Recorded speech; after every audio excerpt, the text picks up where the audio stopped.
Welcome to the In My Opinion Show with Ronald Berry Robinson and friends, seen on the internet 24 hours, 7 days a week. I want to introduce our very talented co-hosts and stars, Mr. Henry Hatter. Thank you, Ron. Miss Jackie Williams. Thank you, everyone. Miss Denise Smith-Allen. Hi, Ron. How's everybody? Good, thank you. The In My Opinion Show wants to welcome our millions of viewers worldwide. Let's talk about Fidel Castro. Fidel Castro is dead, the former president of Cuba. Why are people parading in American streets with happiness and in Cuba sadness? Denise? What is my opinion? Well, for one thing, Fidel Castro, to the people who resided in Cuba, understood their form of government and, for the most part, accepted that form of government and were happy with what they experienced. Therefore, they had their frame of reference, whereas the American people may not agree and didn't have a frame of reference to go by. There were certainly people, as we've had various discussions in the past about, there's always going to be people who are not in favor of a certain form of government or the governing party. So therefore those persons left, and a lot of them ended up in Florida and moved on and had a better way of life, so to speak. Okay, in Cuba, and I say this from a historical perspective, there are factions, and we'll say it like this: there's a color line even there. There are dark Cubans and there are light Cubans, and there's Cubans that would quote unquote come to this country and pass for white, okay, or assimilate into our culture. So what we have in Cuba, we have people who, again, because of what their experience was, they are saddened because Cuba's way of life is totally different than what we understand. He was an elected official. He was, to some, the dictator. He had a number of years in which he incorporated and explained his philosophy about how things were to be done. But they believed in a communal form of living, whereas things were evenly distributed. And some people have a hard time with that because we are an economic system that deals with, if you have money and influence, you have power, and who wants to mess with that? We like that, okay? Over there, it's a different ball game. So again, people are saddened by that. But the people who, didn't agree with it, they left. And they're here on, American soil. Some of them are now second, third generations. And they're happy being here. So those persons were glad that he passed. But they have family members that are still over there, okay? And so now, because of President Obama's overtures, we now have a relationship with Cuba. And I believe that those people who have been estranged from their families will have an opportunity now to be a part of their lives. So those are my comments. Well, let's go back into history a little bit. Back to Cuba. All right, prior to the revolution that took place, the United States and the mafia, all right, and the U.S. big business were over there in Cuba. Okay, they were sucking up all the money. All right, and a whole host of other things. That's why the president of Batista got overthrown. All right, he left that island. Actually, his life was at stake with over $300 million of U.S. dollars. That's the reason why Castro, all right, a lawyer, came out of the hills. All right, developed his network with the with the dissidents, if that's the proper word to call them, so that they could have democracy in Cuba. All right, now I've talked to people about the conditions in Cuba. They tell me not all of them, but the vast majority of them, they tell me that, life is okay. All right, there. Now, but when you hear these sound bites on television, it's totally opposite. All right?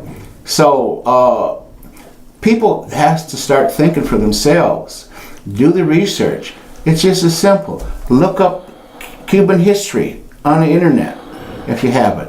If you don't have internet, go to your public library and read about the history. Stop listening to other people that, in most cases, they don't know what the heck they're talking about. Look for yourself.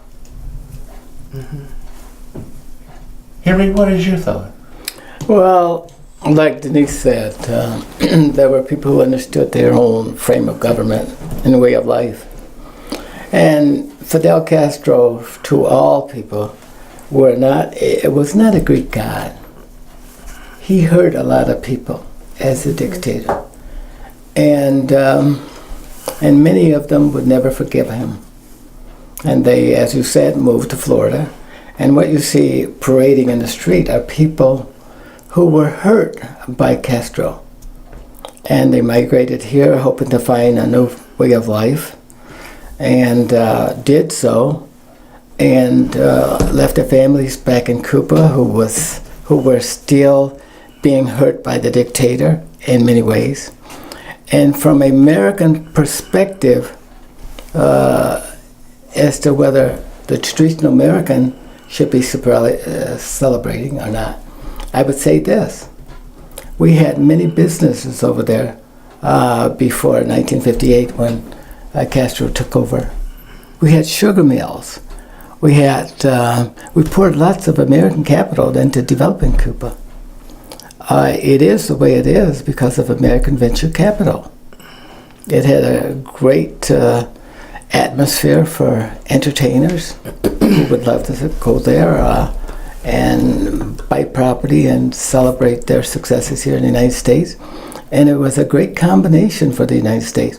That's why many of the Americans today want to move back there, because it is valuable as a money resource and a product resource for the country, trade.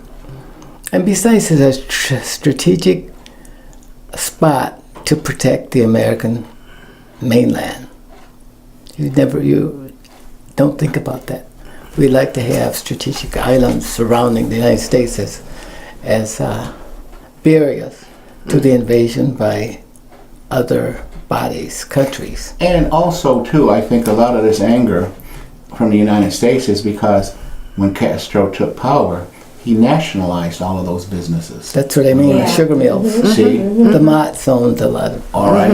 And you can't have a foreign country coming in there, okay, and taking your natural resources, Right. all right, and not leaving anything other than the crumbs, Right. for the people, okay, and the ones that came over here, all right, most of them were in prison. He dumped the prisons, all right. I probably would have did the same thing. Because many of those people that were in prison, you know what I mean, were troublemakers. Okay, maybe they probably worked for those national companies. Okay, now wake up in the morning, their livelihood is gone. Okay, so he said, "The heck with this, you're out of here." All right, and that's exactly what he did. I probably would have did the same thing, because those same individuals would have kept causing havoc. Okay. Everywhere. But he took Jackie, all their what's your rights. thoughts? He took all their rights from them. They didn't have any rights. They were oppressed. They were depressed. They were poor. They didn't have ways to take care of themselves. And he was riding high on the hog, and it was hard for, I heard a lady say it's hard for her to even look at him because he tore up her family. And the ones that were there, they worked for nothing. And he would just beat them mentally, and they just didn't have any encouragement, any vision.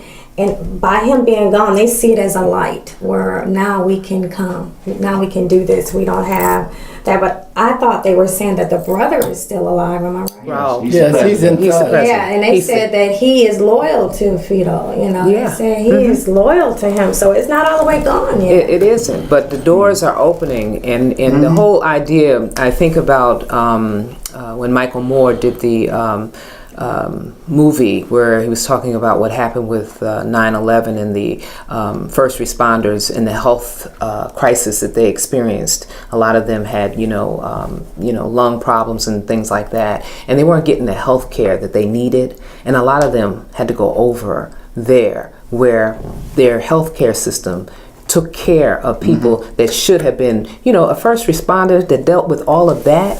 We should always take care of our own in that regard. But they weren't able to get the services, and a lot of them are very, very sick. Some of them have died. But when they went over there to Cuba, they got the health care. They got what they needed, and they got it at a very reduced rate. You know what I'm saying? So there were some very good things that were established. I mean, we know that there weren't some good things, but when you're talking about the health of your country, that's important.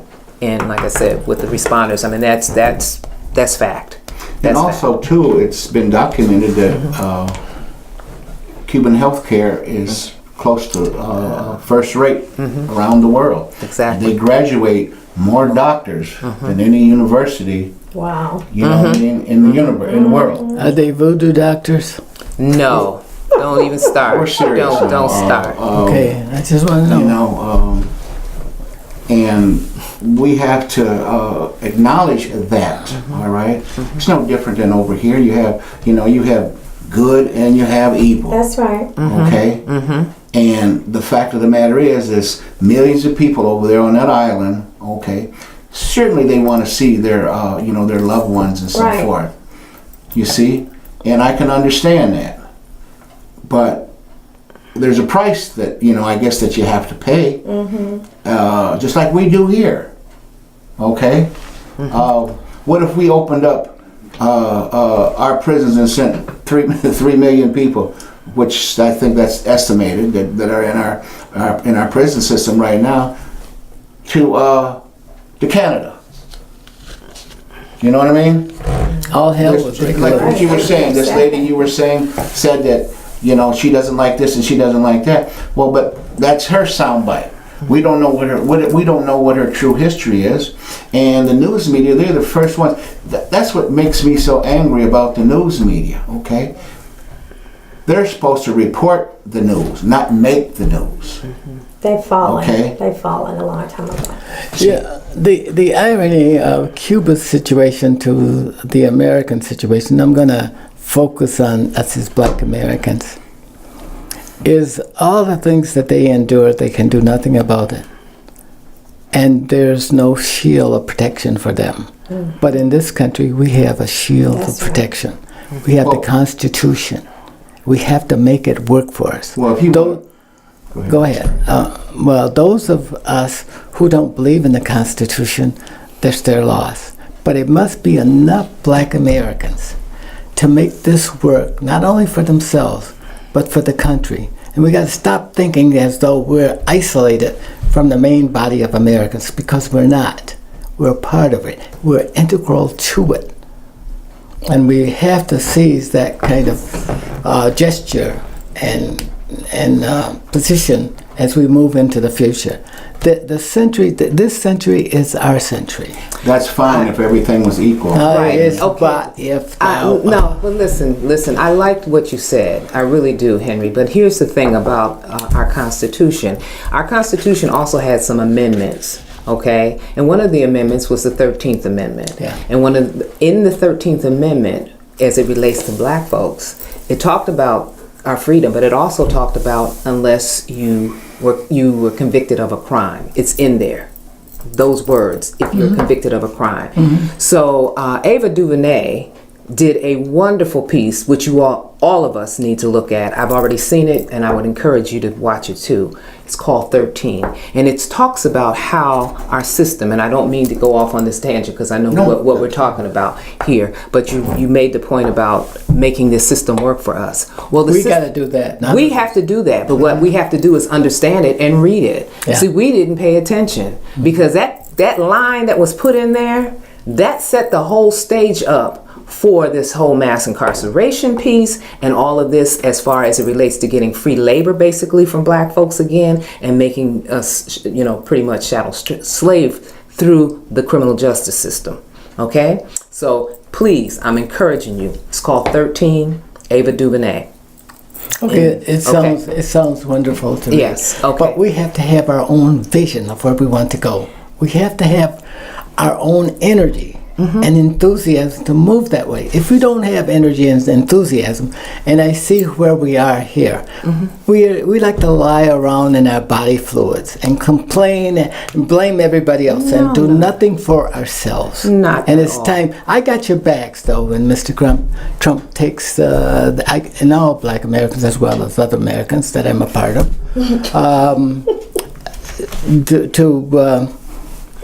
to make sure that all of this are counted, and that's where we have to go. And we got to demand it, and we got to work for it. It won't come easy. Okay, I hear It'll be you. tough, I and hear most you. people who are not tough to fighting these battles need not come. Yeah, but first those of us who but you have to equip people to help them to understand how to fight. Right. You can't bring Our a gun. school- You can't bring a gun to a knife fight. You understand? Or I should say the other way around. You know what I mean? Yeah. You have to be prepared. Gun for gun, knife for knife. You have to be prepared to deal with the situation. And so many people, for whatever reason, are out of the loop. Okay, so you're talking about, like I said, if we go back and we're talking about how all of this affects us as black folks, how do you prepare them? Okay, you say, we have to take the Constitution and look at it and make it work It for was us. theirs for us to use. I understand that, Henry, and I'm saying to you, give me one example of one way in which we could do it. Just give me one. Well, first of all, we have to learn how to strategize together. We have to learn how to trust each other. We have to let our best people form the platform of leadership. You can't have everybody darting off in every direction they want to go. And that divides us, and it keeps us from rising. Right. It's still going on in the schools. Our kids are not prepared for the role that they will assume by 2050. And we say it's okay. No, we don't. We don't say it's okay. Hold it, guys. You don't go out and support and promote You don't know. the needs of black Americans, the young ones, I do. and I'm glad that you do. I think I've heard that before. To be the best, second best to nobody in math and chemistry and science, political science, whatever it is, you be the best. We can always be the best in sports, but we never drive our kids to be academically the best and to be the cultural group that can work with each other, like every other culture on this continent, in this United States, can work well together to put strategies together to serve their interest, except the ones I'm looking at. Why is And that, Henry? that's why. Why I'm is so, that, I don't Henry? know. Yes, you but do. No, I don't. Yes, No, you You're do. an educator. I don't know. I don't Why know. are you talking about something if you don't know about it? Well, I'm talking about the weakness of the system. Well, then that now we- you sound like you're laying in your body fluids. How is that? Because you're talking about a problem. And Yes, I'm asking, I am. I'm you're talking about the problem. But you lack the solution. You don't. Where's the You're not solution? giving me the solution. You're not giving me the solution. But I don't have the kind of individuals that are capable of working with me. Okay. Even these people sitting at the table. No, you guys are wallowing in your body fluids, afraid of everything, afraid of Donald Trump, I'm not afraid afraid of white men. No. afraid of this. Yeah, Let me yeah. tell you something, Mr. Hatter. Yes. I, for one, am not afraid I don't of believe it. anything or I don't anybody. believe it. You know. Okay? I don't So believe we're it. getting off. We're getting But off. yeah, the, absolutely. But No, you as guys it are getting relates, subjugated by your own BS. No. No, Let's the talk BS about what we subjugated talked by about. Your BS, okay? Yeah. 'Cause you- How has the influence of Fidel Castro's death? How has that impacted us? How has that impacted us? Okay, we sit on the sideline because again, we are not born Cubans. Okay. No. All right. But we have an identity. We do. And that's, I mentioned that early on, because like I said, when the boat came over here and dropped us off on this soil here, it went along the way. It went to South America, and it also stopped at Cuba. Sure. Okay. And therefore, like I said, there's a caste system over there as well. And we're not dealing with that. We're not recognizing that. But if you took a panoramic view of the people who are there, a lot of them are our complexion. You know, Okay, and I say that, because race is a construct, okay? It's a construct. We're a human race. So let's be clear about that. The But there are divisiveness that came distinctions. about, Yeah. the divisiveness came about is because of chattel slavery. So that's where we got. that's a perspective. No, that's the But we don't know. reality. If we were That's the raised to reality. be one of the authoritarian cultures on this continent, we would rise to dominate. And, well, we don't want to dominate, but we want to be equal to anybody else.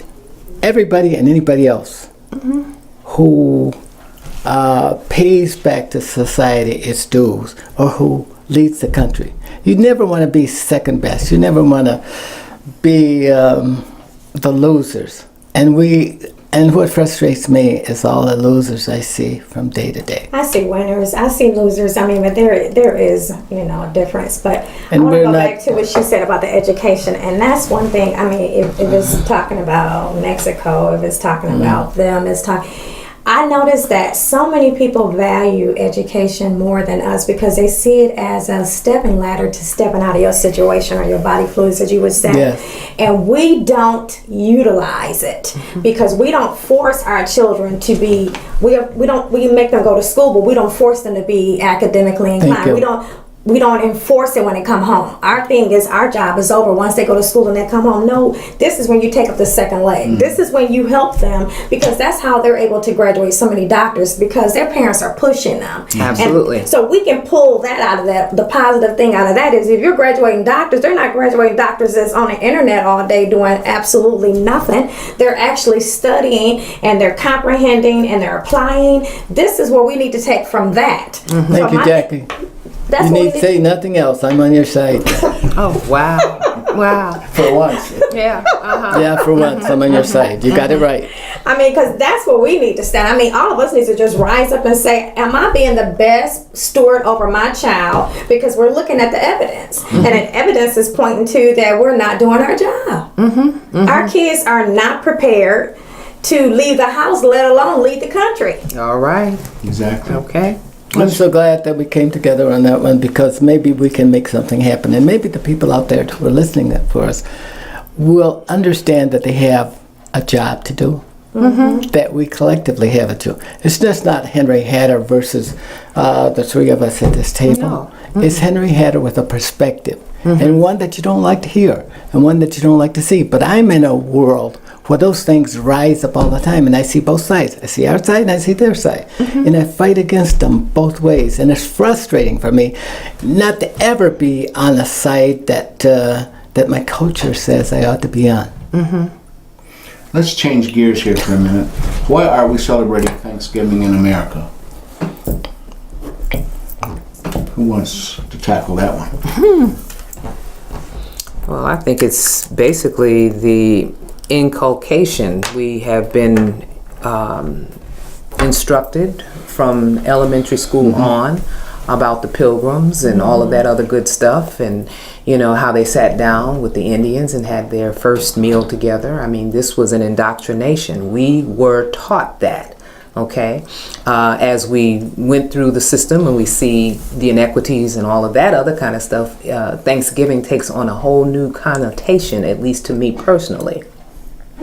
I enjoy Thanksgiving. It's a time for me to sit down with my family and also to reverence my God and thank Him for the various things that have happened in my life and for my family. So I enjoy Thanksgiving, and I think that Thanksgiving, in my own opinion, is to be celebrated more than other holidays, because this is it's a time to, like I said, reflect on the things that have happened, the good things that have happened, and the family that you have. Denise speaks for me. If people would go on the internet or your public library and look up the beginning of Thanksgiving, all right, I think minds would change. All right, Not mine. I would not. I do not celebrate Thanksgiving. You know what I mean? Why are we buying these turkeys? Because I have done this. It's not funny, Okay, I'm sorry. right? Okay. Because I can't deprive other people Right. for something that I don't do myself. That's why. All right. Okay. And the Pilgrims at that dinner table killed the Indians. All right, and killed millions of other Native Americans, okay, and diseased them and raped them, okay. If you look at the history of Thanksgiving, all right, which I have, and anybody, you viewers out there, look up the history of Thanksgiving and see if next year, if you're still going to celebrate, because there's nothing to celebrate. All right. Ron, we are driving our country. Whole countries, whole civilizations were destroyed. That's We're very talking true. about millions of people. That's very true, Ron. But as Okay. I mentioned to you before, we all were indoctrinated with the lie. I was too. We were all indoctrinated with the lie. But now the truth is, we have to take Thanksgiving and make it our own. Yes. Thank we you. have to There's take other it and make things. it our Yeah. own. There's other things that we can do for us, for ourselves. If you want to celebrate something, celebrate Martin Luther King's birthday, Malcolm X. We do some that. Some of our other the doctor that created plasma. You know, things of that nature. Not some rapist and murderer and diseaser. They weren't all You know that, what I mean? Ron. Okay, yes. Okay. Look at the history. Not all of them. Look up the history. We can look at the history of who See? wrote the Constitution. Right. If we want to take everything apart, We're not talking about that. we We're talking about Thanksgiving. I we're got talking about that. Thanksgiving, I got all that. right? But what I'm saying is that there's evil in all of this stuff. That's right. But you have to take it and make it your truth. And I my don't truth, have to take that and make it my truth. No, my truth is, like I Okay. said, I am thankful. I Right. look at the word Thanksgiving, and I am thankful for the things that My have mother's apple pie and Yes. all of that stuff. At this Calling time, all of the kids to the table. At this time, we must bring the In My Opinion show to a close, but I want to thank our millions of viewers for watching the In My Opinion show, okay? And go on your internet and see the history of Thanksgiving. Until next time, this is Ronald Barry Robinson and friends saying, stay focused.